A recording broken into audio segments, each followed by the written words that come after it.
ಒಂದೇ ಒಂದು ಮಚ್ಚು ಈ ಇಬ್ಬರು ಕಿರುತೆರೆ ನಟರ ಜೀವನದಲ್ಲಿ ಹೇಗೆಲ್ಲ ಆಟ ಆಡ್ತು ನೋಡಿ. ಕೋರ್ಟು ಕೇಸು ಅಂಥೇಳಿ ಅಲದಾಡಬೇಕಾದಂತಹ ಪರಿಸ್ಥಿತಿಯನ್ನು ತಂದಿಟ್ಟಿದೆ. ನಿನ್ನೆ ನ್ಯಾಯಾಧೀಶರ ಎದುರು ಈ ಇಬ್ಬರನ್ನು ಕೂಡ ಪ್ರೆಸೆಂಟ್ ಮಾಡಲಾಗಿತ್ತು. ರಜತ್ ವಿನಯ್ ಮಚ್ಚನ್ನು ಬಳಸಿ ರೀಲ್ಸ್ ಮಾಡಿದಂತಹ ಪ್ರಕರಣ ಇನ್ನೂ ಕೂಡ ಒರಿಜಿನಲ್ ಮಚ್ಚು ಪತ್ತೆಯಾಗಿಲ್ಲ. 3 ದಿನ ಕಸ್ಟಡಿಯಲ್ಲಿ ಮಚ್ಚು ಪತ್ತೆಗಾಗಿ ಪೊಲೀಸರ ಸಿದ್ಧತೆ ಏನು? ಹಾಗಾದ್ರೆ ರಜತ್ ವಿನಯ್ ಮಚ್ಚನ್ನು ಬಳಸಿ ರೀಲ್ಸ್ ಮಾಡಿರೋದೇ ಅವರಿಗೆ ಸಂಕಷ್ಟವನ್ನು ತಂದಿಟ್ಟಿರುವಂಥದ್ದು. ನಿನ್ನೆ ನ್ಯಾಯಾಧೀಶರ ಎದುರು ಸ್ಪೆಷಲ್ ಪಬ್ಲಿಕ್ ಪ್ರಾಸಿಕ್ಯೂಟರ್ ಇನ್ನೂ ಒರಿಜಿನಲ್ ಮಚ್ಚು ಸಿಕ್ಕಿಲ್ಲ, ಮಚ್ಚು ಸಿಗೋವರೆಗೂ ಕೂಡ ಇನ್ವೆಸ್ಟಿಗೇಷನ್ ಕಂಪ್ಲೀಟ್ ಆಗಲ್ಲ, ಹಾಗಾಗಿ ಪೊಲೀಸರ ಕಸ್ಟಡಿಗೆ 7 ದಿನ ಕೊಡಬೇಕು ಅಂಥೇಳಿ ಮನವಿಯನ್ನು ಮಾಡಿಕೊಂಡ್ರು, ವಾದವನ್ನು ಮಂಡಿಸಿದರು. ಅದಕ್ಕೆ ಆರೋಪಿಗಳ ಪರ ವಕೀಲರು ಆಕ್ಷೇಪಣೆಯನ್ನು ಸಲ್ಲಿಸಿದರು. ವಾದ ಪ್ರತಿವಾದವನ್ನು ಆಲಿಸಿ 3 ದಿನಗಳ ಕಾಲ ಈಗ ಪೊಲೀಸ್ ಕಸ್ಟಡಿಗೆ ಕೊಟ್ಟಿರುವಂಥದ್ದು.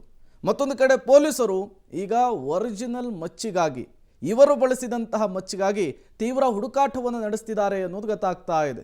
ಒಂದು ಕಡೆ ಸ್ಥಳ ಮಹಜರಾಗಿದೆ, ಮತ್ತೊಂದು ಕಡೆ ಒರಿಜಿನಲ್ ಮಚ್ಚನ್ನು ಎಲ್ಲಿಟ್ಟಿದ್ದಾರೆ, ಅದು ಎಲ್ಲಿ ಹೋಗಿದೆ ಅನ್ನೋದರ ವಿಚಾರಕ್ಕೆ ಇನ್ವೆಸ್ಟಿಗೇಷನ್ ಆಗ್ತಾ ಇದೆ. ಮತ್ತೊಂದು ಕಡೆ ಇವರು ಮಚ್ಚನ್ನು ಹಿಡ್ಕೊಂಡು ರೀಲ್ಸ್ ಮಾಡಿದ್ರಲ್ಲ, ಆ ಮೊಬೈಲನ್ನು ಕೂಡ ವಶಕ್ಕೆ ಪಡೆದುಕೊಳ್ಳುವಂತಹ ಕೆಲಸ ಮಾಡ್ತಿದ್ದಾರಂತೆ. ಆ ಮೊಬೈಲ್ನಲ್ಲಿ ಇವರು ಮಾಡಿರುವಂತಹ ರೀಲ್ಸು ಡಿಲೀಟ್ ಆಗಿದೆ, ಅದನ್ನು ರಿಟ್ರೀವ್ ಮಾಡುವಂತಹ ಕೆಲಸ ಆಗ್ತಾ ಇದೆ ಅನ್ನೋದು ಗೊತ್ತಾಗ್ತಾ ಇರುವಂತಹ ವಿಚಾರ. ಹಾಗಾದರೆ ಪೊಲೀಸ್ ಕಸ್ಟಡಿಗೆ ಇಬ್ಬರನ್ನು ಕೂಡ ಕೊಟ್ಟಿದ್ಯಾಕೆ? ರೀಲ್ಸ್ನಲ್ಲಿ ಬಳಸಿದಂತಹ ಮಚ್ಚು ಇನ್ನೂ ಕೂಡ ಪತ್ತೆಯಾಗಿಲ್ಲ. ಮಚ್ಚು ಸಿಗಲಿಲ್ಲ ಅಂದರೆ ಇನ್ವೆಸ್ಟಿಗೇಷನ್ ಕಂಪ್ಲೀಟ್ ಆಗಿಲ್ಲ ಅಂತ ಅರ್ಥ. ಅದು ಅಸಲಿನ ನಕಲಿನ ಅನ್ನೋದು ಕೂಡ ಗೊತ್ತಾಗಬೇಕಾಗಿದೆ. ಹಾಗಾಗಿಯೇ ಇನ್ನೂ ಕೂಡ ಇನ್ವೆಸ್ಟಿಗೇಷನ್ ಬಾಕಿ ಇದೆ ಅಂಥೇಳಿ ಸ್ಪೆಷಲ್ ಪಬ್ಲಿಕ್ ಪ್ರಾಸಿಕ್ಯೂಟರ್ ಹೇಳಿದರು. ಆರೋಪಿಯ ಪತ್ನಿ ಅಂದರೆ ಅಕ್ಷತಾ ಅವರು ಫೈಬರ್ ಮಚ್ಚನ್ನು ಕೊಟ್ಟು ತನಿಖೆಯ ದಿಕ್ಕು ತಪ್ಪಿಸುವಂತಹ ಯತ್ನ ಮಾಡಿದರು ಅನ್ನುವಂತಹ ವಿಚಾರವನ್ನು ಕೂಡ ನಿನ್ನೆ ಕೋರ್ಟ್ ಮಾಡಿದರು. ಇಬ್ಬರು ಆರೋಪಿಗಳು ಕೂಡ ವಿದ್ಯಾವಂತರು, ಎಜುಕೇಟೆಡ್ ಆಗಿದ್ದಾರೆ, ಗೊತ್ತಿದ್ದು ಈ ತಪ್ಪನ್ನು ಮಾಡಿದ್ದಾರೆ ಅನ್ನುವಂತಹ ವಿಚಾರವನ್ನು ಕೂಡ ಉಲ್ಲೇಖಿಸಿದ್ದಾರೆ. ಉದ್ದೇಶಪೂರ್ವಕವಾಗಿಯೇ ಮಚ್ಚನ್ನು ಬಳಸಿ ಇವರು ರೀಲ್ಸ್ ಮಾಡಿದ್ದಾರೆ ಅನ್ನೋದು ಕೂಡ ತನಿಖೆಯ ಸಂದರ್ಭದಲ್ಲಿ ಗೊತ್ತಾಗಿದೆ ಅಂಥೇಳಿ ಪೊಲೀಸರು ಹೇಳ್ತಾ ಇರುವಂಥದ್ದು. ರಜತ್ ಮತ್ತು ವಿನಯ್ ಮೊಬೈಲ್ಗಳನ್ನು ವಶಕ್ಕೆ ಪಡೆಯುವಂತಹ ಕೆಲಸ ಆಗಿದೆ. ಆ ಮೊಬೈಲ್ನಲ್ಲಿ ರೀಲ್ಸ್ ಮಾಡಿದ್ದಂತಹ ವಿಡಿಯೋ ಡಿಲೀಟ್ ಆಗಿದೆ, ಅದನ್ನು ರಿಟ್ರೀವ್ ಮಾಡಬೇಕಿದೆ, ಅದ್ರ ಬಗ್ಗೆ ತನಿಖೆ ಮಾಡಬೇಕಿದೆ. ಹಾಗಾಗಿ ಅವರಿಬ್ಬರನ್ನು ಕೂಡ ಕಸ್ಟಡಿಗೆ ಕೊಡಿ ಅಂಥೇಳಿ ಮನವಿಯನ್ನು ಮಾಡಿಕೊಂಡಿದ್ರು. ರೀಲ್ಸ್ ಶೂಟ್ ಮಾಡಿದಂತಹ ಮೊಬೈಲ್ ಯಾವುದು ಅನ್ನೋದು ಗೊತ್ತಾಗಬೇಕಿದೆ. ರೀಲ್ಸ್ ಶೂಟ್ ಮಾಡಿದವರು ಯಾರು ಅನ್ನೋದು ಕೂಡ ತಿಳಿಯುವಂತಹ ಅವಶ್ಯಕತೆ ಇದೆ. ಮಚ್ಚು ಅಸಲಿನ ನಕಲಿನ ಅನ್ನೋದು ಕೂಡ ಗೊತ್ತಾಗಬೇಕು. ಸರಿಯಾದ ಮಚ್ಚು ಪತ್ತೆ ಮಾಡದೇ ಇದ್ದರೆ ಕೇಸ್ ಇನ್ಕಂಪ್ಲೀಟ್ ಆಗುತ್ತೆ, ಅಪೂರ್ಣ ಆಗುತ್ತೆ.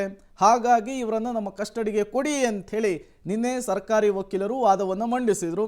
ಈ ವಾದವನ್ನು ಪುರಸ್ಕರಿಸಿದಂತಹ ನ್ಯಾಯಾಲಯ 3 ದಿನಗಳ ಕಾಲ ಪೊಲೀಸ್ ಕಸ್ಟಡಿಗೆ ಕೊಟ್ಟಿದೆ. ಇವರನ್ನು ವಶಕ್ಕೆ ಪಡೆದುಕೊಂಡು ಈಗ ತೀವ್ರ ವಿಚಾರಣೆಗೊಳಪಡಿಸಿ ಅಸಲಿ ಮಚ್ಚಿಗಾಗಿ ತೀವ್ರ ಹುಡುಕಾಟವನ್ನು ಪೊಲೀಸರು ನಡೆಸ್ತಿದ್ದಾರೆ ಅನ್ನೋದು ಕೂಡ ಗೊತ್ತಾಗ್ತಾ ಇರುವಂತಹ ವಿಚಾರ. ಮತ್ತಷ್ಟು ಡೀಟೇಲ್ಸನ್ನು ಕೊಡ್ತಾರೆ ಕ್ರೈಮ್ ಬ್ಯೂರೋ ಹೆಡ್ ಮುರಳಿ, ನೇರ ಸಂಪರ್ಕದಲ್ಲಿ ಜಾಯಿನ್ ಆಗಿದ್ದಾರೆ. ಮುರಳಿ, ಮಚ್ಚು ಸಿಗದೇನೆ ಈ ಪ್ರಕರಣ ಒಂದು ಲಾಜಿಕಲ್ ಎಂಡ್ ತಲುಪೋದು ಕಷ್ಟ. ಹಾಗಾಗಿ ಪೊಲೀಸರ ಇನ್ವೆಸ್ಟಿಗೇಷನ್ ಹೇಗೆ ಸಾಗ್ತಾ ಇದೆ, ಅಸಲಿ ಮಚ್ಚಿಗಾಗಿ ಯಾವ ರೀತಿಯ ಹುಡುಕಾಟ ನಡೆಸ್ತಿದ್ದಾರೆ ಅಂತ ಹೇಳಿ. ಪ್ರೇಮ್, ಈ ಪ್ರಕರಣದಲ್ಲಿ ಸಾಕಷ್ಟು ಬಾರಿ ಪೊಲೀಸರು ಕೂಡ ದಾರಿಯನ್ನು ತಪ್ಪಿದ್ರು. ಯಾಕೆಂದರೆ ಮೊದಲು ಯಾವಾಗ ಸ್ವಯಂ ಪ್ರೇರಿತ ಪ್ರಕರಣವನ್ನು ದಾಖಲನ್ನು ಮಾಡ್ಕೊಂಡ ಬಳಿಕ ನೋಟಿಸನ್ನು ಕೊಡ್ತಾರೆ. ನೋಟಿಸ್ನ ಮೇಲಕ ಅವರು ವಿಚಾರಣೆಗೆ ಹಾಜರಾದ ಸಂದರ್ಭದಲ್ಲಿ ಅವರ ಬಳಿ ಒಂದು ಫೈಬರ್ ಮಚ್ಚನ್ನು ತಮ್ಮ ವಶಕ್ಕೆ ಪಡೆದುಕೊಳ್ತಾರೆ. ಇದೇ ಅಸಲಿ ಮಚ್ಚು ಅಂತ ಹೇಳಿ ಅವರನ್ನು ಬಿಡುಗಡೆಯನ್ನಗೊಳಿಸುವಂಥ ಕೆಲಸವನ್ನು ಮಾಡುವಂಥದ್ದು. ಅದಾದ ಬಳಿಕ ಯಾವಾಗ ಇದರ ಬಗ್ಗೆ ಅನುಮಾನಗಳು ಮೂಡಲಿಕ್ಕೆ ಪ್ರಾರಂಭ ಆಯಿತು, ಆ ಸಂದರ್ಭದಲ್ಲಿ ಮತ್ತೊಮ್ಮೆ ನೋಟಿಸ್ ಕೊಟ್ಟು ಅವರನ್ನು ಬಂಧನಕ್ಕೆ ಒಳಪಡಿಸಿರುವಂಥದ್ದು. ಅಂದರೆ ನಿನ್ನೆ ನ್ಯಾಯಾಧೀಶರ ಮುಂದೆ ಹಾಜರುಪಡಿಸಿದ ಸಂದರ್ಭದಲ್ಲಿ ಅವರು ಇದೊಂದು ಸಾರ್ವಜನಿಕವಾಗಿ ಭಯ ಹುಟ್ಟಿಸುವಂಥ ಒಂದು ಪ್ರಕರಣ. ಆ ಹಿನ್ನೆಲೆಯಲ್ಲಿ ಇವರು ರೀಲ್ಸನ್ನು ಮಾಡಿದ್ದಾರೆ. ಜೊತೆಗೆ ಸಾರ್ವಜನಿಕ ಸ್ಥಳದಲ್ಲಿ ಈ ರೀತಿಯ ಕೃತ್ಯವನ್ನು ಮಾಡಿರೋ ಹಿನ್ನೆಲೆಯಲ್ಲಿ ಏನು ರೀಲ್ಸನ್ನು ಮಾಡಿದಂಥ ವಿಡಿಯೋ ಅಂದರೆ ಶೂಟ್ ಮಾಡಿದಂಥ ವಿಡಿಯೋ ಏನಿತ್ತು ಆ ವಿಡಿಯೋನ ರಿಟ್ರೀವನ್ನು ಮಾಡ್ಕೊಳ್ಬೇಕು, ಜೊತೆಗೆ ಆ ಮೊಬೈಲನ್ನು ಕೂಡ ರಿಟ್ರೀವನ್ನು ಮಾಡಬೇಕು ಅನ್ನೋದ್ರ ಬಗ್ಗೆ ಒಂದು ವಿಚಾರವನ್ನು ಹೇಳ್ತಾ ಇರುವಂಥದ್ದು. ಜೊತೆಗೆ ಈ ಇಬ್ಬರು ಆರೋಪಿಗಳು ಕೂಡ ಈಗಾಗಲೇ ಹೇಳಿದಂತೆ ಅದು ಅಸಲಿ ಮಚ್ಚನ್ನು ಬೇರೆ ಎಲ್ಲೋ ಒಂದು ಕಡೆ ಮುಚ್ಚಿಟ್ಟಿದ್ದೀವಿ, ಅದನ್ನು ನಿಮಗೆ ವಾಪಸ್ ಕೊಡ್ತೀವಿ ಅಂತೇಳಿ ಹೇಳಿಕೆಯನ್ನು ಕೊಟ್ಟಿದ್ದಾರೆ. ಅದನ್ನು ತಮ್ಮ ವಶಕ್ಕೆ ಪಡೆದುಕೊಳ್ಬೇಕು, ಜೊತೆಗೆ ಮೊಬೈಲ್ನಲ್ಲಿ ರಿಟ್ರೀವನ್ನು ಮಾಡಬೇಕು, ಒಂದಷ್ಟು ಮಾಹಿತಿಗಳನ್ನು ಕಲೆ ಹಾಕಬೇಕು, ಟೆಕ್ನಿಕಲ್ ಎವಿಡೆನ್ಸ್ಗಳನ್ನು ಕಲೆ ಹಾಕಬೇಕು. ಆ ಹಿನ್ನೆಲೆಯಲ್ಲಿ ಪೊಲೀಸ್ ಕಸ್ಟಡಿಗೆ ಬೇಕು ಅಂತೇಳಿ ಎಂದು ಕೇಳಿದರು. ಆ ಹಿನ್ನೆಲೆಯಲ್ಲಿ 3 ದಿನಗಳ ಕಾಲ ಇವರನ್ನು ಪೊಲೀಸ್ ಕಸ್ಟಡಿಗೆ ಕೂಡ ಕೊಟ್ಟಿರುವಂಥದ್ದು.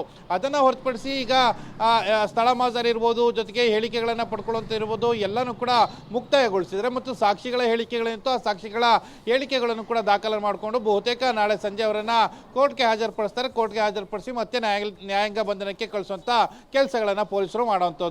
Prem, okay, thank you Murali ತಮ್ಮೆಲ್ಲ ಮಾಹಿತಿಗಾಗಿ.